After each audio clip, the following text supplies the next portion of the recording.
Olá, pessoal. Espero que estejam bem.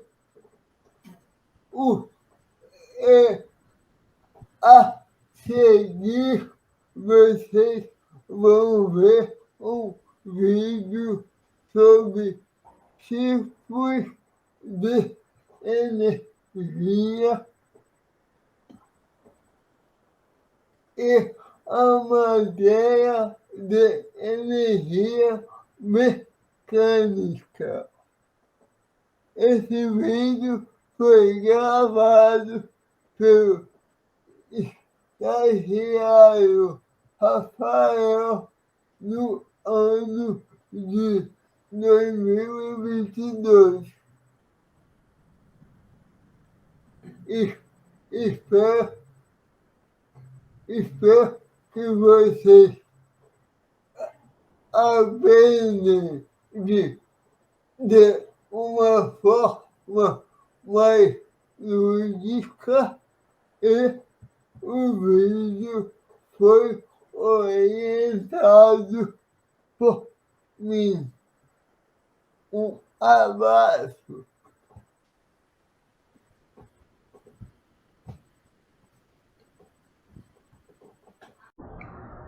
E aí galera, beleza? Então hoje a gente vai falar sobre energia, formas fundamentais de energia. Então, energia, como aqui está dizendo, embora seja uma palavra familiar, é algo difícil de definição, mas podemos perceber as suas manifestações. É difícil a gente conseguir definir o que é energia, a gente vai ver mais para frente. As formas fundamentais da energia. As diferentes designações atribuídas à energia correspondem apenas às duas formas fundamentais de energia, né? A energia cinética e a energia potencial. O que é a energia cinética? A energia cinética está associada ao movimento, né? Então, ao movimento do vento, né? A energia gerada pelos moinhos de vento, né? Que é a energia eólica, ou a que movimenta os barcos, né? Também é energia eólica. A água em movimento, a corrente elétrica no circuito, o som, a agitação das partículas do ar junto de um aquecedor. Então, tudo que se move está associado à energia cinética, né? E a energia potencial, que corresponde à energia armazenada em condições de poder ser utilizada, né? Essa energia é acumulada numa bateria, nos alimentos, nos combustíveis, né? A própria gravidade é uma energia potencial, é uma energia que está sendo guardada para ser utilizada, né? E o único referencial que você tem para poder utilizar ela é a altura em que você despeja o objeto, né? No nosso caso, a gravidade está agindo sobre a gente também, mas como a gente está no nível do solo, não tem para onde fazer esse cálculo. Mas de um objeto que você solta já de 1 centímetro acima do solo, a energia potencial gravitacional vai estar ali para influenciar. Então aqui a gente tem algumas definições, né, do que é energia. Energia solar é a energia radiante emitida pelo Sol, fornece calor e luz, né? E a energia a energia solar é a energia que acaba sendo útil para a produção de energia elétrica, né? Em alguns lugares, principalmente no Nordeste, tem muitos sítios com essas placas solares aqui, que faz com que a energia solar seja convertida em energia elétrica. A energia química é produzida por transformações químicas liberada pelos alimentos, nutre todos os seres vivos para que seus corpos possam funcionar. Os carros, os aviões e barcos dependem da energia da combustão da gasolina ou do diesel, né? Não o caso dos barcos que são movidos a vela, aí no caso é a energia eólica. A energia química nada mais é do que essa transformação da energia dos alimentos, né, ou energia de um comburente, para energia mecânica. A energia eólica é produzida pelo vento, né? Ela é que faz, por exemplo, girar os moinhos, acionar barco à vela, e esses são os dois principais eventos da energia eólica, né? Tanto o barco à vela quanto o moinho, né? Aquele moinho que é movido por água já é outra situação. E aqui a gente tem uma representação de energia eólica, né? O vento ele chega faz com que essas turbinas se locomovam, né, se mexam, as pás giram, e aí esse movimento, né, do vento faz com que seja convertido esse movimento das pás da hélice da turbina em energia elétrica, né? É mandado para uma subestação, essa estação faz ali todo o tratamento dessa energia para ser enviado para as nossas casas. Então, a energia eólica, né, ela é essa energia armazenada no vento, né? O vento faz com que a gente consiga obter a energia eólica. Nesse caso aqui eu coloquei a representação de uma usina, né, uma usina eólica, mas também serve para barcos à vela, né, que são aqueles barcos, aquelas caravelas antigas que a gente vê, né, nos livros de história, tudo mais. Aqueles barcos eles são movidos por energia eólica. A energia elétrica, né, é a energia que nas residências proporciona iluminação e calefação. Geralmente é convertida em outras formas de energia para realizar o trabalho, né? Então, no caso, a gente tem a hidrelétrica, que na verdade é a queda, né, da água passando por determinadas turbinas, que aí a gente tem a transformação da energia potencial gravitacional da água em energia elétrica, né? Tem todo um aparato que faz essa conversão, né? E aí a gente também tem, como a gente viu ali em cima, né, a energia solar, que também faz essa conversão. E a gente tem a energia nuclear também, né? Que no caso das usinas nucleares, que faz a conversão por energia elétrica. Energia nuclear é a energia liberada quando certos átomos são divididos. É usada, por exemplo, para produzir eletricidade e acionar submarinos, né, os submarinos nucleares. Uma usina de energia nuclear, o vapor não radioativo sai das torres de resfriamento, esse vapor aqui, né, para poder resfriar o mecanismo que gera toda essa energia, é preciso você mergulhar ele numa piscina, né? E essa piscina é aquecida, né, por conta de toda a energia gerada, e aí vira vapor de água, né? A água líquida vira vapor de água. E aí sai por essas chaminés. É um vapor não radioativo, ele não entra em contato com o material, somente com o maquinário que está ali em volta, para não aquecer muito e não acontecer um acidente nuclear, né? Esse procedimento, essa usina nuclear, tem uma aqui no Rio de Janeiro, lá em Angra dos Reis. E é esse mesmo procedimento que acontece para poder gerar energia, né? Uma boa parte da energia da parte sul do Rio de Janeiro, né, até mesmo daqui da região metropolitana, né, do que a gente chama de Grande Rio, essa energia é gerada lá na usina de Angra. E aí como é que funciona essa fissão nuclear, né? A gente tem uma partícula, né, como a gente pode ver aqui, ó, entra uma partícula, colide com um átomo radioativo. Esse átomo ele é dividido no meio. Essa divisão ela gera uma energia muito alta, né?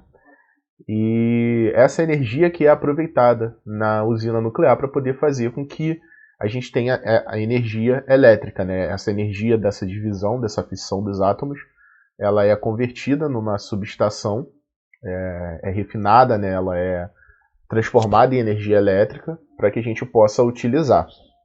Só que não acontece uma vez, né, isso daqui, essa fissão nuclear.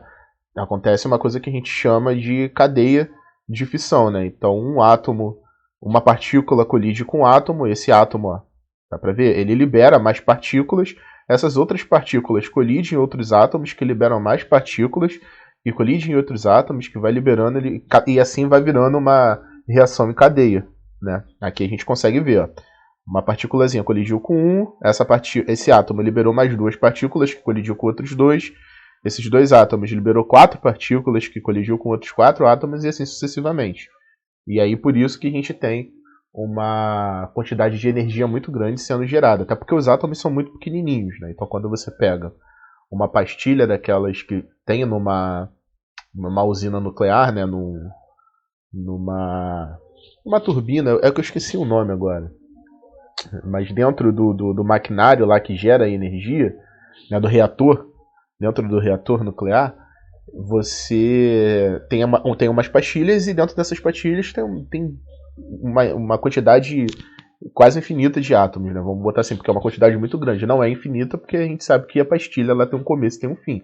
Mas é um número muito grande de átomos. Então, isso vai acontecendo várias e várias e várias vezes. Energia cinética, né?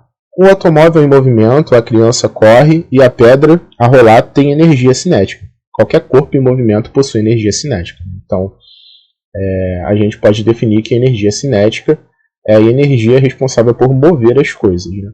Quando algo se move, algo se mexe, ela tem energia cinética. Né? Até mesmo se a gente for pensar numa maneira no evento microscópico, né? Quando uma partícula quando um átomo libera uma partícula, aquela partícula ela tem uma energia cinética. Né? Ou se a gente for pensar numa maneira macroscópica, o universo ele também tem os seus objetos se movendo com energia cinética. Né? A Terra tem a sua energia cinética, que obviamente depende de outros fatores, né, dentro do sistema do universo para poder girar, né, o Sol, os cometas, enfim. E aí a energia cinética, a gente tem dois tipos, né, que é a energia microscópica e a energia macroscópica. Né?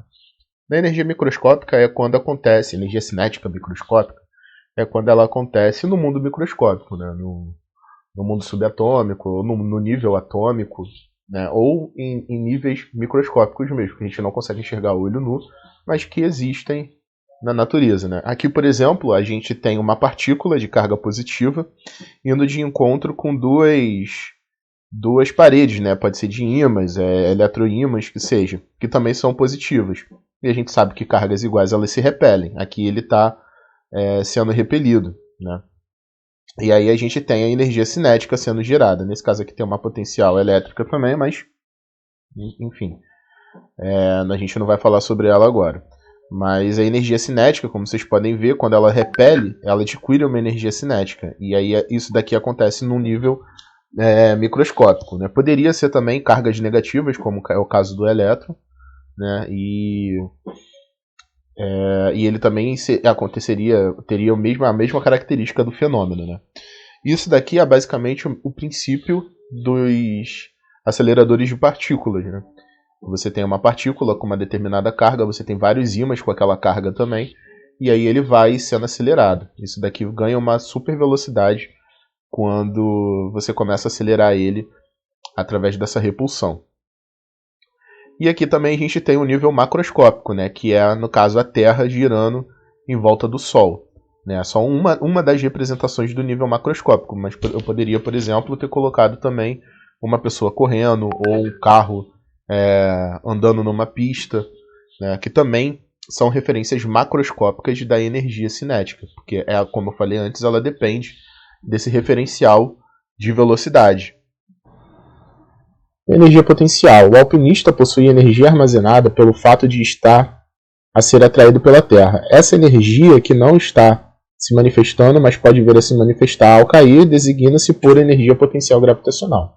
No caso aqui, o alpinista está subindo esse paredão de gelo, né? Imagino que seja uma montanha, um iceberg, e a energia potencial está armazenada ali.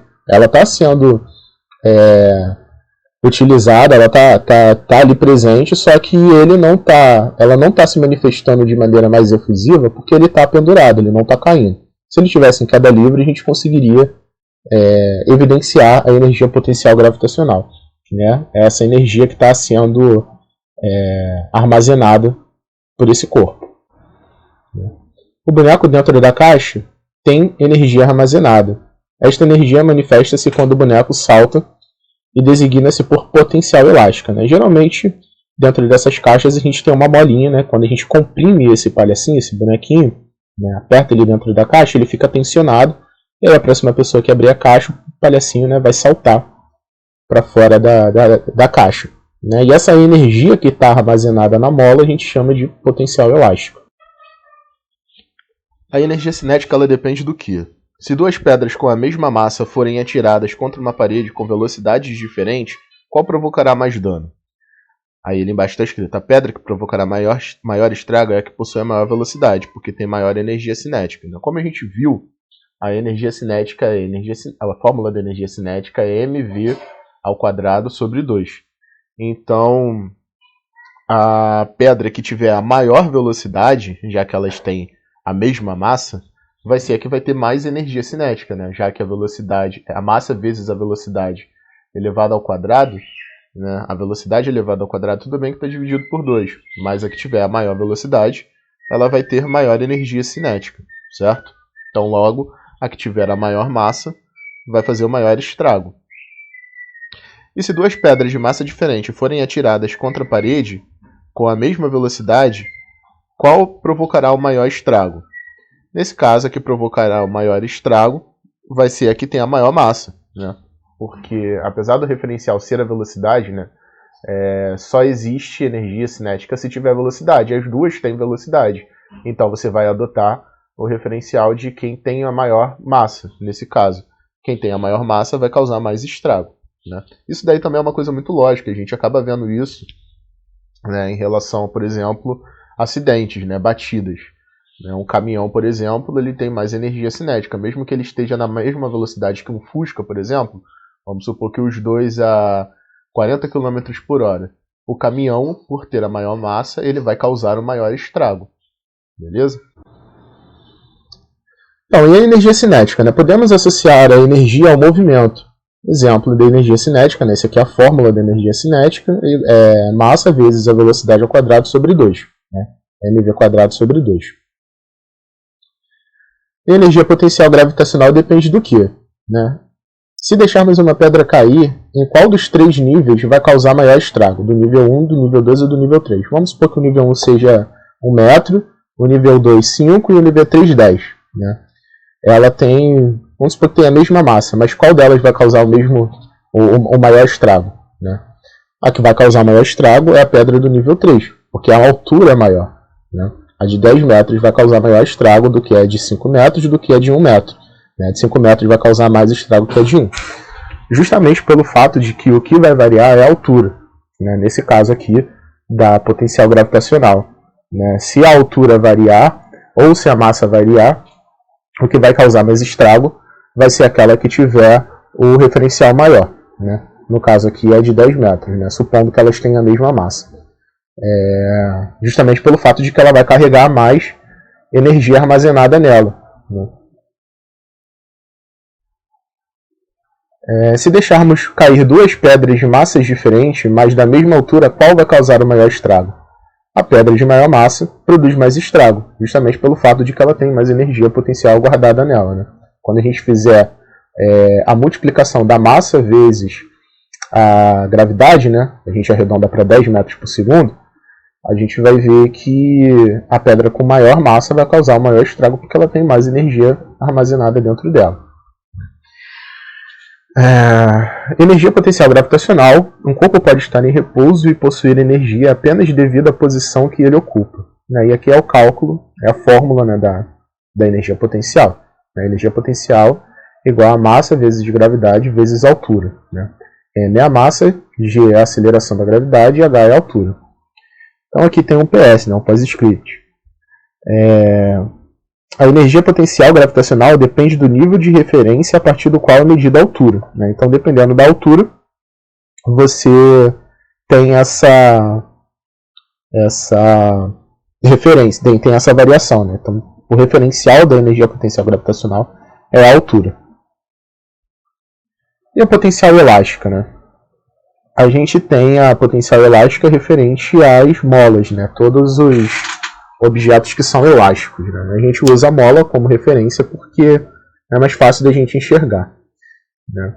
Então, a energia potencial elástica, a fórmula dela é kx2 sobre 2. A energia potencial elástica. Aqui está meio vezes kx2, mas você pode colocar kx2 sobre 2. Né? Abreviar para kx2 sobre 2. Onde k é a potencial elástica da mola, né? Geralmente é dado em... Geralmente não, né? Sempre dado em newtons. O x2 é o deslocamento sobre 2. Né? Então, e aqui a gente tem esse diagrama, né, onde tem um bloco, né, preso numa mola, numa superfície horizontal, e quando ele é esticado a gente tem essa variação do comprimento da mola. Né? Essa variação vai ser o que a gente vai calcular. Aqui ele está no ponto de repouso, a mola está, né, relaxada, não está comprimida nem esticada, né, não está tensionada nem esticada. E aqui a gente tem o referencial zero. Né? Deixa eu abrir aqui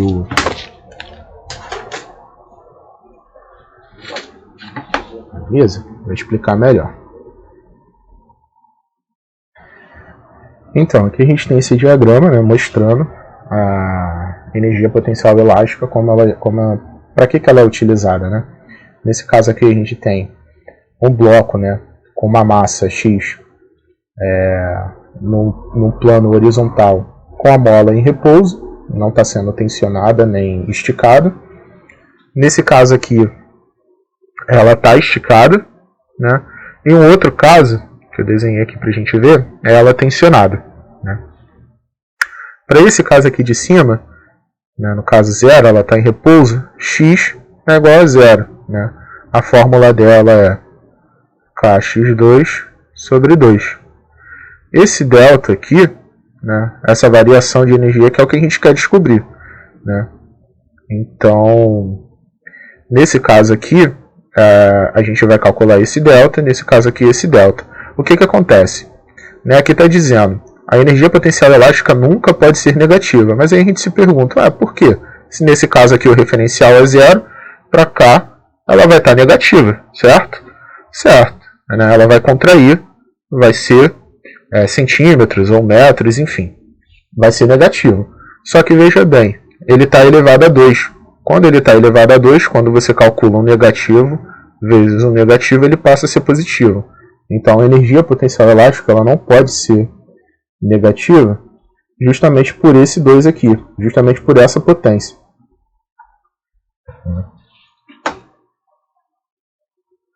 Então, energia cinética e energia potencial. Energia cinética depende da massa e da velocidade. Né? Maior massa, maior energia cinética. Maior velocidade, maior energia cinética. A energia potencial gravitacional depende da massa e da altura. Então, maior massa, maior energia potencial gravitacional. Maior altura, maior energia potencial gravitacional. E a energia potencial elástica depende da deformação da mola. Né? Maior deformação, maior energia potencial elástica. Né? Porque você vai estar armazenando energia naquela deformidade. Né? A mola ela tende a voltar ao ponto de repouso. Então, a cinética, o sistema possui velocidade de queda. A energia potencial gravitacional do sistema está a certa altura do solo, considerando como nível de referência. Né? O solo é o marco zero, é o nível zero. E a potencial elástica, a corda elástica está alongada. Mas você tem um ponto zero também, que é o ponto de repouso da corda, da mola, seja lá o que for. A soma desses três tipos de energia é denominada de energia mecânica do sistema. Então, a energia mecânica, quando a gente falar de energia mecânica, ela é a soma da energia cinética mais a energia potencial. Né? Então, a energia potencial, dependendo do que você estiver calculando, né? Se for uma mola, por exemplo, você vai ter aqui a EPE. Se for no caso da gravidade de uma queda, você vai ter o EPG. Na fórmula acima, a parcela EP inclui energia potencial gravitacional e energia potencial elástica. Né?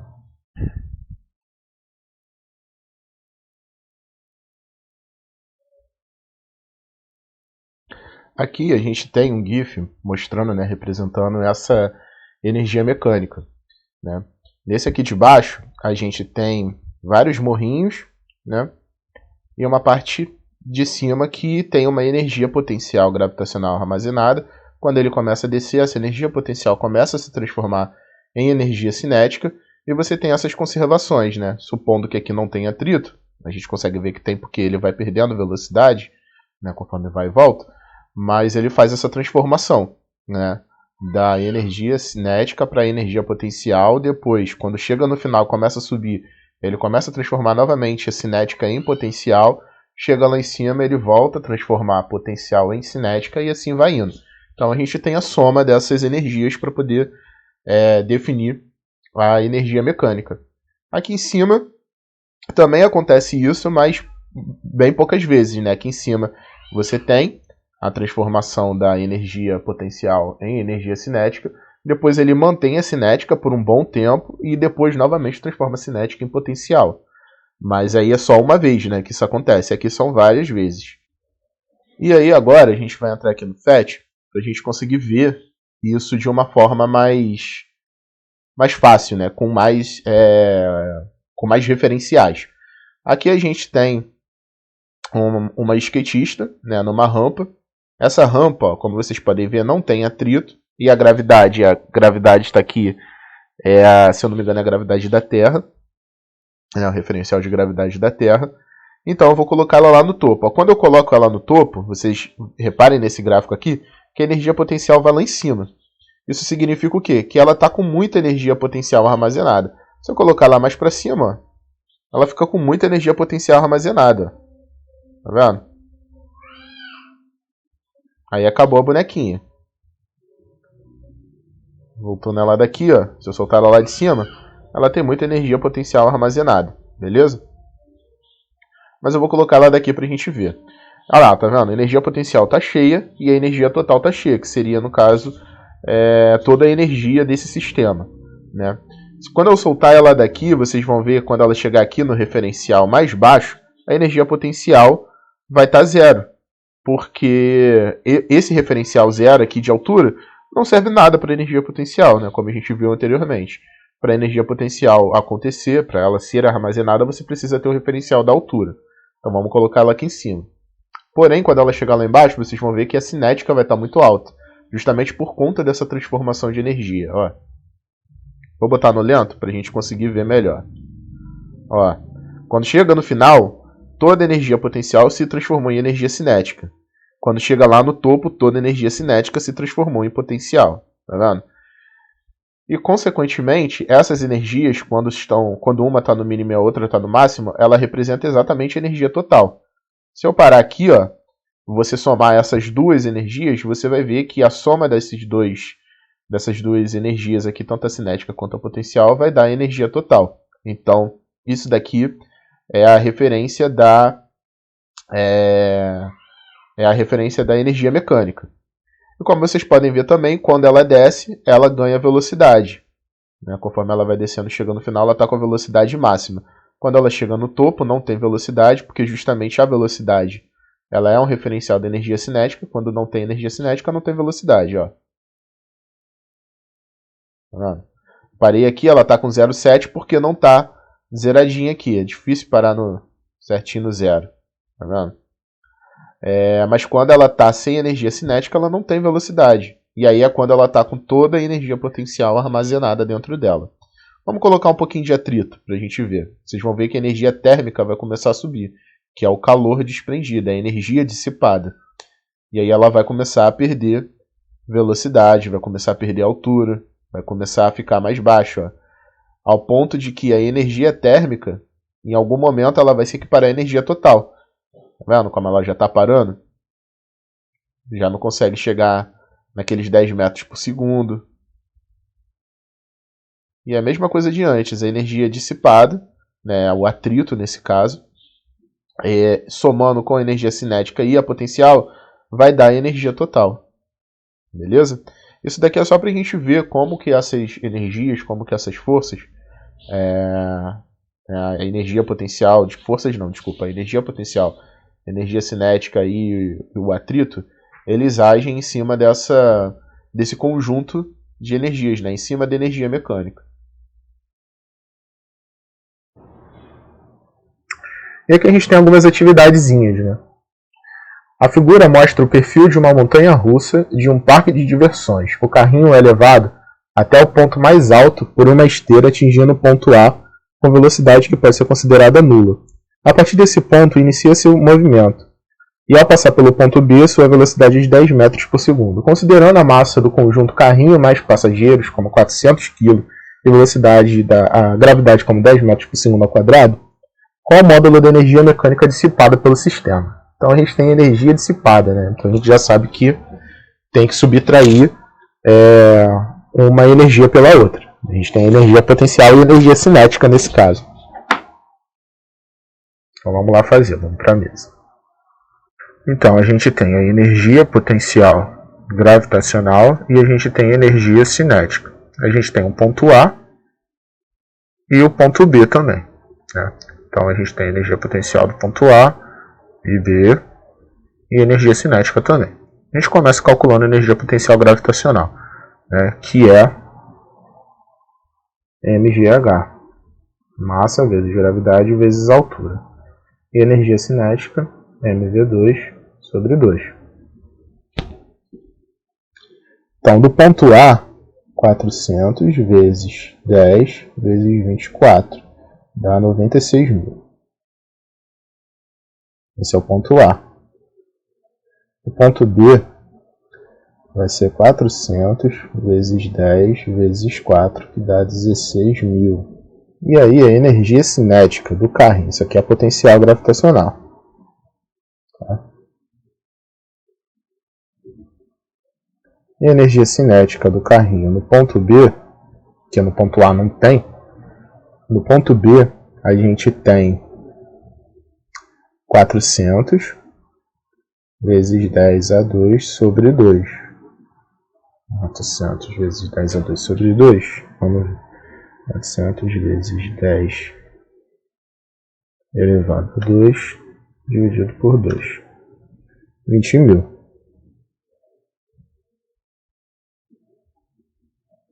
Tudo isso é joules.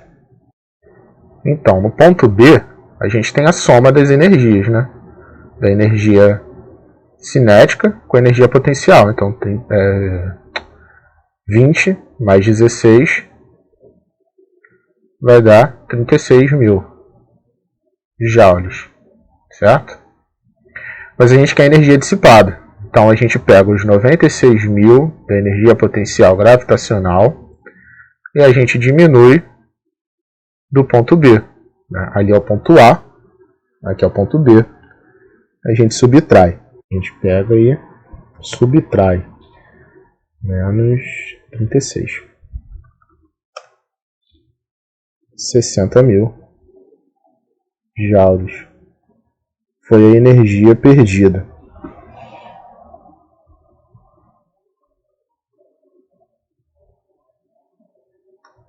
A número 2, né? A russa Helena, isso aqui, que eu não sei pronunciar, obteve o recorde mundial do salto com vara na Olimpíada de Pequim de 2008, né, quando saltou 5,05 metros. Considerando que nesse caso o atleta tenha conseguido transformar toda a sua energia cinética de corrida de impulso para saltar para um salto de energia potencial gravitacional ao transpor o obstáculo, calcule sua velocidade imediatamente antes de ficar a vara no solo para iniciar o salto. Então, a gente sabe que energia cinética é igual a energia potencial nesse caso, né? Então, mv2 sobre 2 é igual a mgh.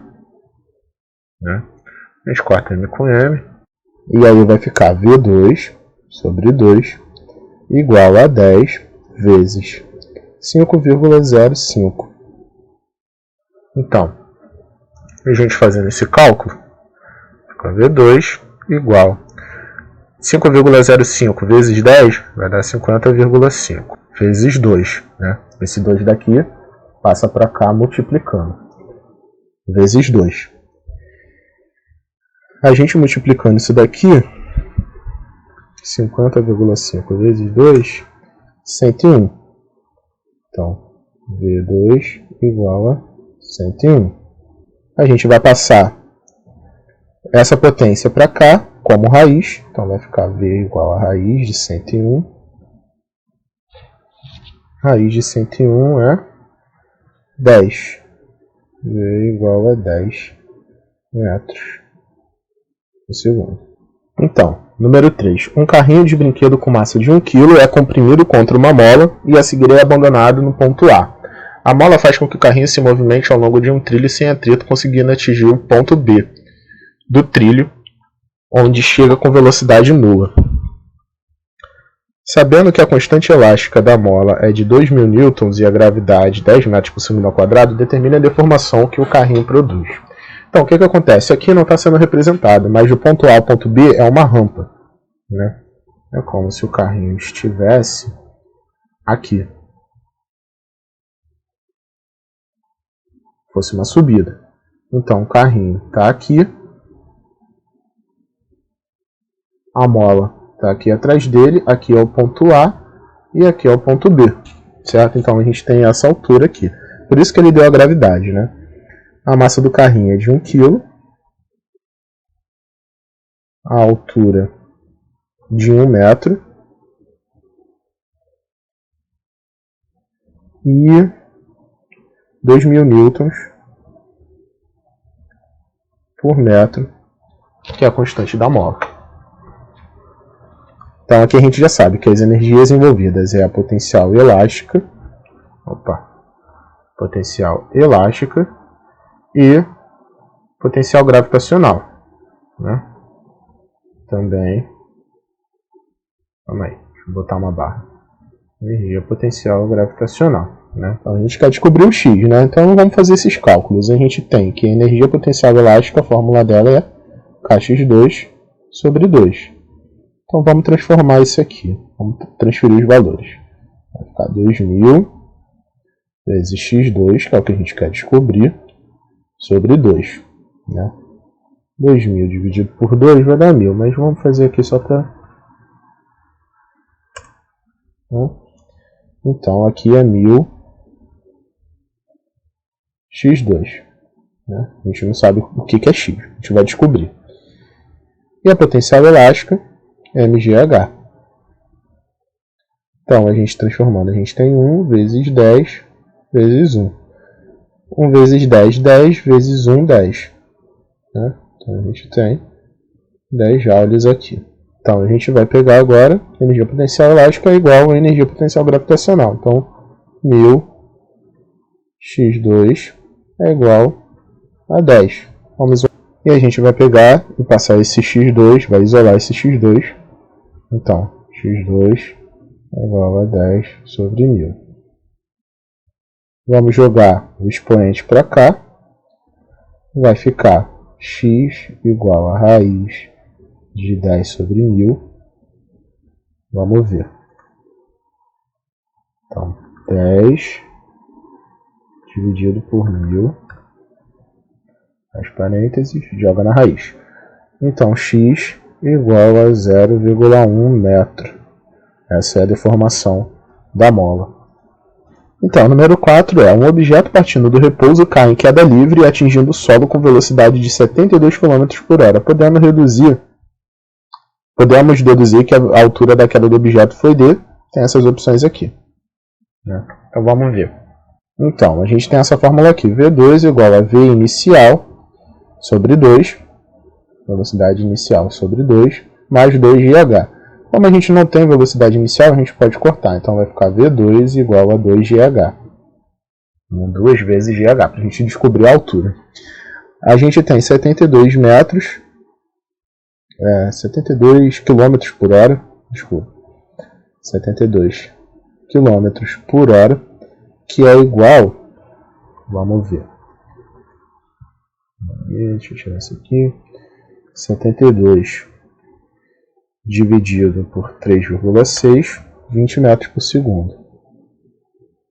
20 metros por segundo. Então vamos passar o h para lá, vai ficar h igual a V2 sobre 2g. Né?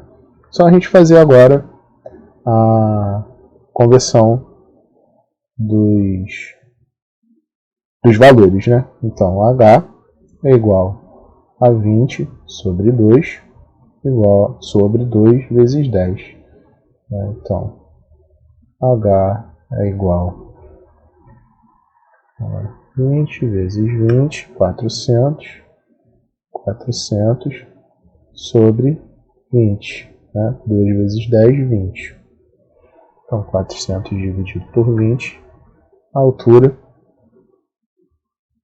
é igual a 20 metros. Esse vídeo foi muito bom, né? Muito legal. Então, curta o vídeo e se inscreva no nosso canal para receber outros vídeos. Obrigado, um abraço.